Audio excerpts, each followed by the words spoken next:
Hello दोस्तों, आपका इस आई एस सर्वोदय में स्वागत है। मैं नीतीश कुमार। आज आपका हिस्ट्री जो 6 क्लास का एनसीईआरटी है उसका चैप्टर 2 है। चैप्टर 2 है आपका। और इसका पहला चैप्टर मैंने भी डिस्कस किया था 2 दिन पहले, तो उसको भी आप अगर नहीं देखें तो कृपया आप उसको ज़रूर देखें, क्योंकि आगामी आपका जो भी एग्ज़ाम होने वाला है 69 बीपीएससी सुपर टेट टीचर वाला एग्ज़ाम, या मान लीजिए जो भी एग्ज़ाम अगर आप जीएस बेस्ड देते हैं उसमें आपको एनसीईआरटी का बहुत बड़ा योगदान होता है। और इसमें बेसिक बेसिक कॉन्सेप्ट आपका क्लियर हो जाएगा चीज़ें। और अच्छे से ये नोट्स प्री बनाया हुआ नोट्स है, ये चीज़ें हम लोगों ने तैयार किया है। ठीक है, इसको अच्छे से वीडियो देखेंगे, शुरू से लास्ट तक जरूर देखें वीडियो को। हो सके जितना हो सके आप इस वीडियो को शेयर सब्सक्राइब करने का जरूर प्रयास करें। इससे क्या होगा कि हमारे आप अगर आप चैनल को सब्सक्राइब करते हैं तो उससे हमें मोटिवेशन प्राप्त होता है, जो आगे आने वाले जो नोटिफिकेशन है वो आपको आसानी से प्राप्त हो जाता है। इसलिए मैं आप लोगों से विनती है, गुजारिश रहेगा कि आप लोग जरूर से जरूर इस वीडियो को शेयर और सब्सक्राइब करने का प्रयास जरूर करेंगे। और जो भी तैयारी करने वाले हैं, या मान लीजिए 69 बीपीएससी का दे रहे हैं आप, या सुपर टेट भी देंगे, उसमें भी आपको बहुत ही हेल्पफुल साबित होने वाला है ये वीडियो सेशन। बहुत ही इंपॉर्टेंट सेशन रहेगा आप लोगों के लिए, खासकर ये हिस्ट्री है। या मान लीजिए 6 to 8 भी देंगे, अगर 6 to 8 में या टीचर के देंगे या सीटेट वगैरह भी दे रहे हैं आप, तो वहाँ भी जो 6 to 8 के बच्चे हैं उनके लिए भी ये इंपॉर्टेंट रहेगा। जो 6 to 8 दे रहे हैं उनका खासकर अगर एस एस टी पेपर है सीटेट वाले के लिए, तो उनको भी के लिए बेहतर हेल्पफुल साबित होने जाएगा अभी सेशन। इसलिए सभी के लिए इंपॉर्टेंट है ये, तो इसलिए वीडियो को शुरू से लाता जरूर देखें। और जिन्होंने भी अभी तक हमारे चैनल को सब्सक्राइब नहीं किया तो कृपया आप लोगों को वीडियो अच्छा लगता है तो जरूर शेयर सब्सक्राइब जरूर करें। और इसकी पीडीएफ प्राप्त करने के लिए आपको हमारे डिस्क्रिप्शन बॉक्स में जो नंबर दिया गया उस पर आपको कॉल या मैसेज करेंगे तो आपको ये परचेज किया जा सकता है। 49 इसका न्यूनतम मंथली फ़ी दिया गया है, 499 फ़ी है इसका। इसमें आपको 6 to 10 तक के सारे सब्जेक्ट के नोट्स प्राप्त हो जाएंगे। उसमें आपको टाइम में नोट्स बनाने की जरूरत नहीं होगी, आपको ये बना बनाया हुआ नोट्स है और सिर्फ आपको अपना तैयारी करना है उसमें। ठीक है, चलिए तो हम लोग स्टार्ट करते हैं इसका सेशन। चलिए, आरंभिक जीवन कहा जा रहा है, आरंभिक जीवन के बारे में है ये। देखिए, आरंभिक जीवन उसमें का आदि मानव का कैसा था, इस तरह का ये चीज़ें था। प्राचीन सभ्यताओं के बारे में अध्ययन करने से पता चलता है कि जो लोग उस उपमहाद्वीप में 20 लाख साल पहले रहा करते थे, आज हम उन्हें आखेटक क्या कहते हैं, आखेटक खाद्य संग्रह के नाम से जानते हैं।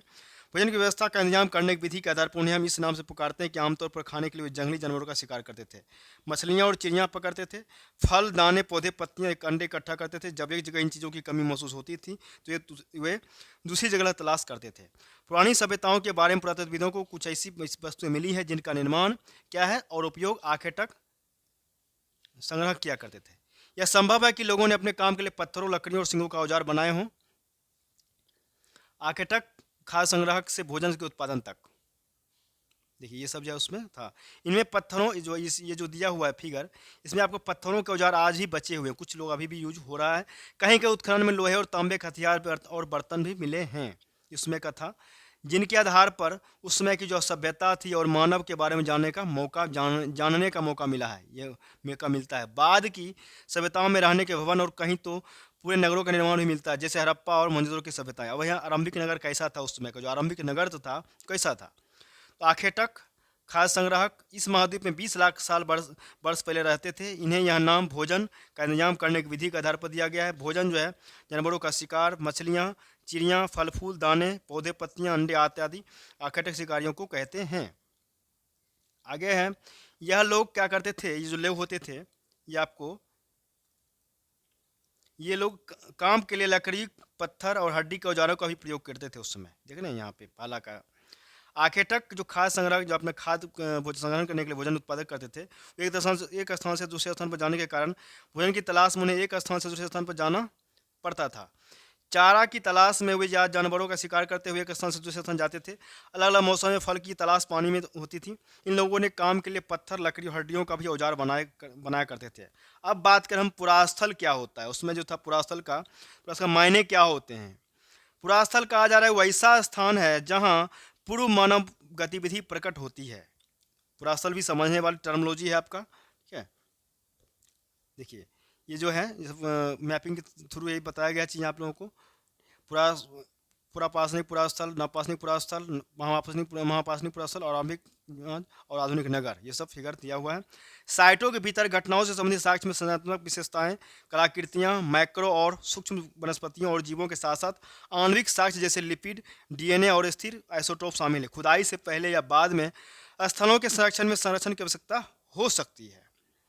आगे है कि आपका ये देख रहे हैं तो पुरातात्विक स्थलों की प्रचुरता, वित्तीय संस्थानों कि बदलते पैटर्न और खोजी वैज्ञानिक तकनीकों में लगातार सुधार का मतलब है कि आधुनिक पुरातात्विक संसाधन प्रबंधन विशेष रूप से यूरोपीय और उत्तरी अमेरिका में खुदाई के बजाय न्यूनतम हस्तक्षेप के साथ साइटों को संरक्षित करना और चाहता है। उस स्थान को कहते हैं जहां औजार, बर्तन और इमारतें जैसी वस्तुएं जो है अवशेष मिलते हैं। भीमबेटका मध्य प्रदेश का पुरास्थल इस पुरास्थल पर गुफाएं और कंदराएं मिली है। जहां लोग रहते थे नर्मदा घाटी के पास स्थित है। भारत के मध्य प्रदेश राज्य के रायसेन जिले में एक पुरातात्विक पुरातात्विक स्थल है जो मध्य प्रदेश राज्य की राजधानी भोपाल के दक्षिणी पूर्व में लगभग 46 किलोमीटर की दूरी पर स्थित है।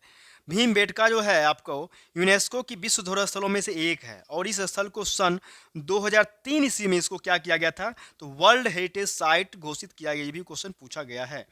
इस प्रकार हम देखें कि 7 पहाड़ियों में से भीमबेटका की पहाड़ी पर 750 से अधिक रॉक शेल्टर चट्टानों की गुफाएं पाए गए हैं जो कि लगभग 10 किलोमीटर क्षेत्र में फैले हुए हैं। भीमबेटका जो है भारतीय उपमहाद्वीप में मानव जीवन की उत्पत्ति की शुरुआत के निशानों पर का वर्णन करती है।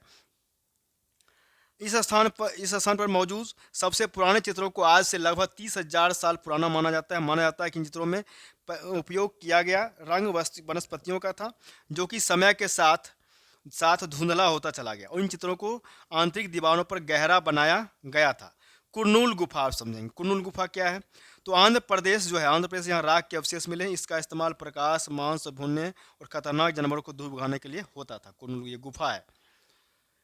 लगभग 12,000 साल पहले, लगभग देखा जाए कब, तो 12,000 साल पहले जलवायु में बड़ा बदलाव आया था और इसके परिणामस्वरूप कई घास वाले मैदान बनने लगे और हिरन, बारहसिंगा, भेड़, बकरी, गाय जैसे जानवरों की संख्या में बढ़ोतरी हुआ और मछली महत्वपूर्ण स्रोत बन गया। तो प्रारंभिक जो पशुपालक और साक्ष्य थे, जैसे बुरझोम से क्या मिले, कहाँ, कश्मीर, मेहरगढ़ पाकिस्तान, चरांद बिहार में, कोल्डीवा मध्य प्रदेश, दाऊजली असम में है।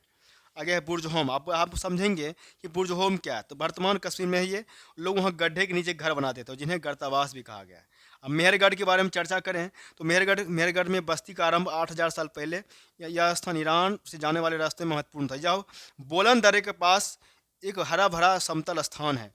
इस इलाके में आपको जौ, गेहूँ, भेड़, बकरी पालना सीखा और यहाँ जो है आपको क्या चौकोर और आयताकार घरों का अवशेष भी प्राप्त हुआ है।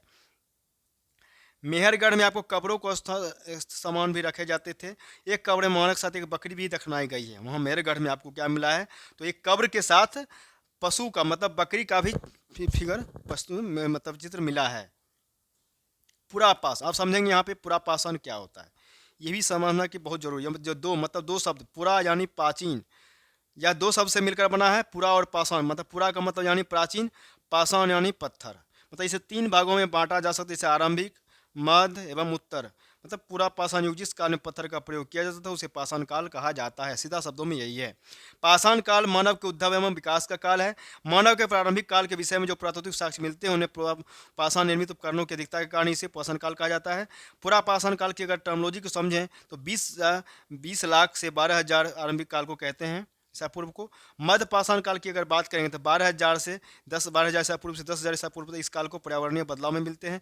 नव पाषाण की अगर बात करें तो 10,000 साल पूर्व जो है अगले साल युग की शुरुआत इसमें मानते। तीनों का ये टर्मोलॉजी था आपका, इसको नोट कर सकते हैं। अब है पाषाण काल कितने प्रकार के होते हैं, उसके प्रकार के बारे में चर्चा किया गया है कि भारतीय पुरातत्वविदों ने भी अध्ययन की सुविधा की दृष्टि से पाषाण काल को 3 भागों में विभाजित किया जा सकता है। एक है आपका पुरापाषाण काल, एक मध्य पाषाण काल, एक नव पाषाण काल। अगला है पुरापाषाण काल। पुरापाषाण काल जो है, पुरापाषाण काल मानव के तकनीकी विकास का एक काल है। इस काल का समय मान दीर्घकालिक है। इस सुदीर्घ काल में धीरे धीरे अनेक तकनीकी परिवर्तन घटित हुए हैं। इन तकनीकी परिवर्तनों एवं कालक्रम आदि को ध्यान में रखते हुए एवं पुरातात्विक उत्खननों से प्राप्त पाषाण उपकरणों के अध्ययन के पश्चात पुरापाषाण काल को ही पुरातत्ववेत्ताओं ने भागों में विभाजित किया, जो इस प्रकार है। निम्न पुरापाषाण, अब इसी में आ जाता है आपका निम्न पुरापाषाण काल क्या होता है। तो निम्न पुरापाषाण काल के विषय में सुव्यवस्थित एवं क्रमबद्ध अनुसंधान का प्रारंभ फ्रांस से हुआ है। इसलिए फ्रांस में प्रचलित प्रागैतिहासिक शब्दावली को मानक के रूप में स्वीकार किया जाता है। फ्रांस में पुरापाषाण काल के प्रथम सोपान के लिए निम्न पुरापाषाण काल शब्द का प्रयोग किया गया है। मध्य पुरापाषाण काल, मध्य पुरापाषाण काल का एक प्रमुख पुरातात्विक लक्षण यह है कि इस काल का अधिकांश पाषाण उपकरण जो है प्रायः कैसा है, फलक निर्मित है। ऐसा प्रतीत ये होता है कि विधिवत तैयार किए गए कोडों से फलक निकालने की परंपरा का सर्वप्रथम विकास तत्कालीन विश्व के उत्तरी परिक्षेत्र में हुआ था, जिसमें उत्तरी अफ्रीका तथा पश्चिमी एशिया से लेकर पश्चिमी मध्यवर्ती एवं यूरोपीय के क्षेत्र सम्मिलित किए जा सकते हैं। उच्च पुरापाषाण काल मतलब पूर्ववर्ती पुरापाषाणिक कालों की तुलना में उच्च पुरापाषाण काल अथवा श्रेष्ठ पाषाण काल के संबंध में अधिक जानकारी प्राप्त मिलता है हमें। इसमें समझेंगे कि पाषाण जो उपकरणों के निर्माण की तकनीकी प्रगति मानव के शारीरिक एवं सांस्कृतिक विकास की दृष्टि से यह काल अत्यंत उल्लेखनीय है। कलात्मक अभिरुचि की व्यक्ति भी इस काल में सर्वप्रथम दृष्टिगोचर है होती है। यूरोप के अनेक क्षेत्रों तथा पश्चिमी एशिया में प्रत्यक्ष संघात परिविधि से निर्मित पतले एवं समानांतर पार्श्व वाले जो ब्लेड हैं इस काल के उपकरण परंपरा के प्रमुख तत्व के रूप में सामने आते हैं। इन जो ब्लेड है, इस ब्लेड का निर्माण नालिकायुक्त क्रोडों से प्रायः किया जाता है और बहुप्रयोजनीय उपकरणों का स्थान अत्यंत विशिष्ट प्रकार के उपकरणों ने ले लिया है। आगे है गिरमिट। गिरमिट या ब्यूरिन का इस काल का एक अत्यंत विशिष्ट किस्म का उदाहरण माना जाता है। इसका उपयोग हड्डी, सिंह, हाथी दांत और लकड़ी को तराशने, नक्काशी एवं छेद इत्यादि करने के लिए किया जाता था। तकनीकी विकास के इतिहास में उच्च पुरापाषाण काल के मानव का विशिष्ट स्थान है। यूरोप में उच्च पुरापाषाण काल के श्रेष्ठ पाषाण काल भी कहा जाता है। इस काल के विशिष्ट प्रकार के पाषाणिक उपकरणों, कलात्मक पुरावशेषों तथा गुफा के निर्माता पूर्ण विकसित होमो सेपियन मानव को माना जाता है। ये पुरावशेष उच्च प्रतिनुकूलन के काल के भूतात्विक विभिन्न स्तरों से उपलब्ध हुए हैं। यही कारण है कि उच्च पुरापाषाण काल शब्द का प्रयोग अफ्रीका तथा दक्षिण एशिया की प्रायः मिलती जुलती पाषाणिक संस्कृतियों के लिए नहीं किया जाता है। इन क्षेत्रों की संस्कृतियों के लिए उच्च पुरापाषाणिक शब्द का प्रयोग अधिक सार्थक एवं उपयुक्त होता है। मध्यपाषाणिक काल। तो मध्यपाषाण काल मानव संस्कृति के उस काल से संबंधित है जो कि सर्वनूतन काल के प्रारंभिक समय में उच्च पुरापाषाण कालीन संस्कृति के बाद विकसित हुआ है। इस काल को क्या कहते हैं? तो इस काल को पुरापाषाण काल या नवपाषाण काल के बीच का एक संक्रांति काल भी कहा जाता है दोस्तों। तो इस बात को समझिए, वो अच्छे से वीडियो को शुरू से लास्ट तक जरूर देखें। जिन्होंने भी अभी तक हमारे चैनल को शेयर और सब्सक्राइब नहीं किया है, कृपया आप लोगों से गुजारिश है, ये विनती है, कृपया जरूर से जरूर आप इसको शेयर और सब्सक्राइब जरूर करने का प्रयास करें, ताकि ये बहुत ही आपको लाभदायक साबित होने वाला है। यह काल जो है लगभग 10,000 ईस्वी पूर्व प्रारंभ से लेकर 5 से 6,000 ईस्वी पूर्व के बीच माना जाता है। पुरापाषाण काल में मानव अनेक प्रकार के उपकरणों का निर्माण किया तथा कला के क्षेत्र में अत्यधिक प्रगति की, परंतु उसे आर्थिक क्षेत्र में अधिक सफलता प्राप्त नहीं हो सकी है। उच्च पुरापाषाण काल में उसने सामूहिक रूप से विशालकाय पशुओं का शिकार करके अपनी खाद्य समस्या की सीमा तक हल कर लिया तथा बचे हुए समय का सदुपयोग कला के क्षेत्र में व्यतीत किया, किंतु फिर भी पुरापाषाणकालीन मानव प्रकृतिजीवी रहा। इस समय तक मानव इस बात से अनभिज्ञ था कि किस प्रकार कृषि तथा पशुपालन के माध्यम से प्रकृति को अधिक खाद्य सामग्री प्रदान करने के योग्य बनाया जा सकता था। यूरोप तथा उसके आसपास के क्षेत्रों में मानव सभ्यता पुरापाषाण काल के पश्चात एक अन्य संस्कृति में परिवर्तित हो जाता है, जिसे क्या कहते हैं? मध्यपाषाण काल के नाम से जाना जाता है। अब इसमें समझेंगे हम लोग आगे क्या, तो नवपाषाण काल के बारे में। किसके बारे में? तो ये नवपाषाण काल क्या होता है। तो नवपाषाण काल के बारे में अगर हम समझें तो नवपाषाण काल के बारे में ये कहा जा रहा है कि मानव के संस्कृति इतिहास में नवपाषाण काल पाषाण युग का अंतिम चरण है। भौतिक या प्रगति की दिशा में इस काल का महत्वपूर्ण स्थान यूरोप में प्राचीनतम काल के अंत में एवं नूतन काल के आरंभ में, जब भूमि वनों से आच्छादित हो रही थी, तब वहाँ के उच्च पुरापाषाण काल के मानव बदली हुई परिस्थितियों को अनुकूल बनाने के प्रयास में मध्यपाषाणकालीन संस्कृति में रहे। इसी समय पश्चिम एशिया तथा उत्तरी अफ्रीका में भी महत्वपूर्ण भौगोलिक परिवर्तन भी हुए हैं। ये जो परिवर्तन हुए उन परिवर्तनों का प्रभाव मानव के रहन सहन भी पड़ा। इसलिए इस काल में समाजों ने उन्हें आजीविका की पर्याप्त सुविधाएं नहीं थी और ऐसे क्रांतिकारी कदम उठाए कि ऐसा क्रांतिकारी कदम उठाया गया कि नवीन अर्थव्यवस्था जो है हमारा, नवीन अर्थव्यवस्था में मानव जीवन बदल गए। इसके परिणाम स्वरूप एक क्या हुआ कि एक अधिक उन्नत संस्कृति विकसित हो गई, जिसे पुरातत्वविद्या नवपाषाण काल तथा जाति विज्ञान बर्बर युग कहते हैं। इस काल के पूर्व तक मानव अपनी उदार पूर्ति के लिए पूर्ण रूपेण प्रकृति पर निर्भर था। इस काल में उसने पहली बार कृषि और पशुपालन के द्वारा स्वयं खाद्य पदार्थों का उत्पादन करना प्रारंभ कर दिया। क्या कर दिया? तो स्वयं खाद्य पदार्थों का उत्पादन प्रारंभ कर दिया। खाद्य उत्पादन से एक सच्ची आर्थिक तथा तकनीकी क्रांति का जन्म हुआ। इस साधनों के समाज के सम्मुख खाद्य समस्या की पूर्ति का एक संभाव्य विकल्प प्रस्तुत कर दिया गया। अब आगे है कि पुरापाषाण काल तथा मध्यपाषाण काल के बर्बर समाजों को प्रकृति की कृपा से खाद्यान्न सीमित मात्रा में मिलते थे। इसी वजह से क्या हुआ कि मानव आबादी भी सीमित रहने लगी थी। परंतु नवपाषाण काल में कम से कम भूमि में अधिक अन्न का उत्पादन करके उसी अनुपात में बढ़ती आबादी का भरण पोषण किया जा सकता था।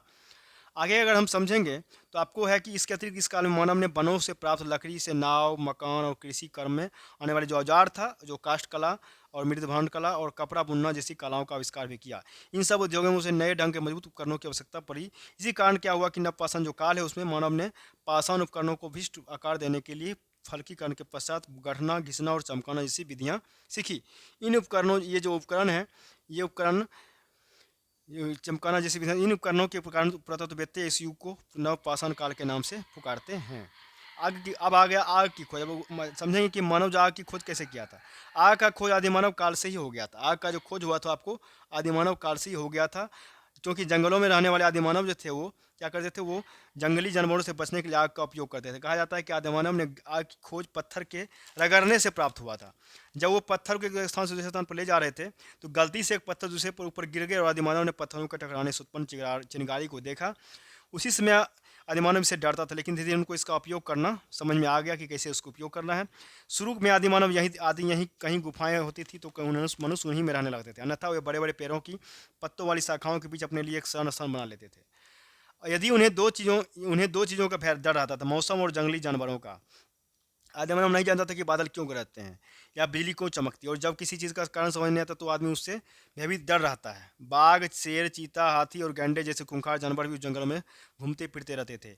इन जानवरों की तुलना में मनुष्य उसमें बहुत कमजोर थे, इसलिए उन्हें या तो गुफाओं में या और पेड़ों में छिपकर अपनी रक्षा करना पड़ता था, या फिर अपने अनगढ़ हथियारों से उन्हें मार डालना पड़ता था। परंतु इन जानवरों से रक्षा का सर्वोत्तम उपाय था कि आग रात के समय जब सभी प्राणी में गुफा में जमा हो जाते तो गुफा के मुंह पर आग जलाई जाती थी। आग के डर से जानवर गुफा के भीतर नहीं आते थे। शीतकाल में तूफानी रातों में आग ही उन्हें आराम और सुरक्षा प्रदान करती थी। लेकिन जब तक आदिमानव ने इसको नियंत्रण करना नहीं सीखा तब तक इसका उपयोग नहीं हुआ। आग का प्रयोग लगभग 1,25,000 साल पहले पता चला, और उत्पन्न करने की एक और विधि थी।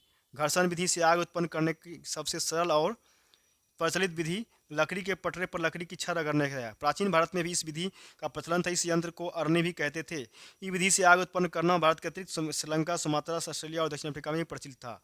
आगे समझेंगे। और सन 1830 के बाद दिया सलाई का भी आविष्कार हो जाने के कारण आग को प्रज्वलित करने रखने की विधि भी आ गई, और आज मानव जीवन में आग के बहुत उपयोग है। यदि आग नहीं होती तो मानव जीवन इतना सरल नहीं होता। और जैसे जैसे जनसंख्या बढ़ते गई, क्या हुआ, तो आपको आग के सहारे अधिकाधिक ठंडे देशों में रहने लगे। बदलती जलवायु। लगभग 12,000 साल पहले दुनिया की जलवायु में बड़े बदलाव हो गए और गर्मी बढ़ने लगी। इससे हुए क्या हुआ, तो परिणाम स्वरूप कई क्षेत्रों में घास मैदान बनने लग गया। देख रहे हैं, ये सब घास मैदान है।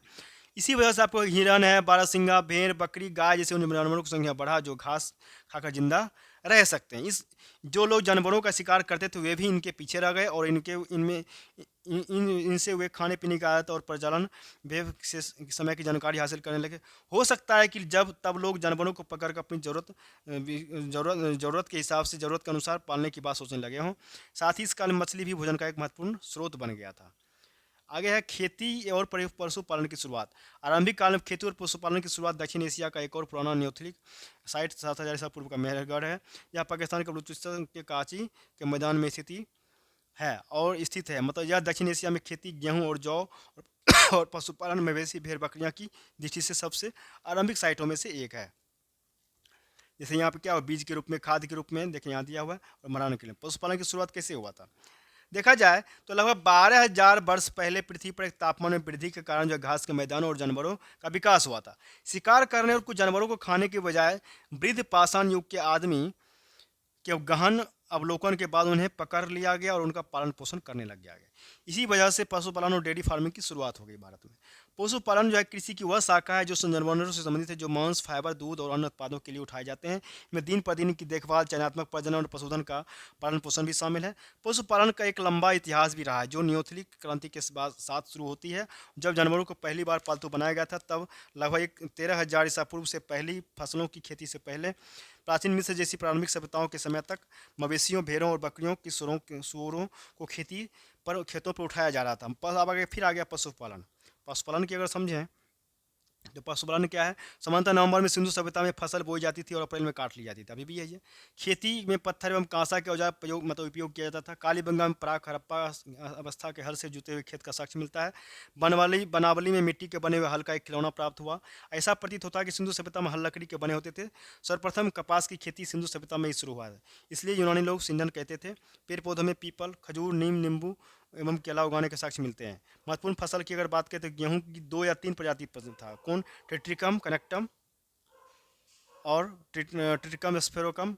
जौ की 2 प्रजाति प्रचलित थी, हिरोडियम बगलर और हेक्साटिकम। ये सब जौ की 2 प्रजाति थी।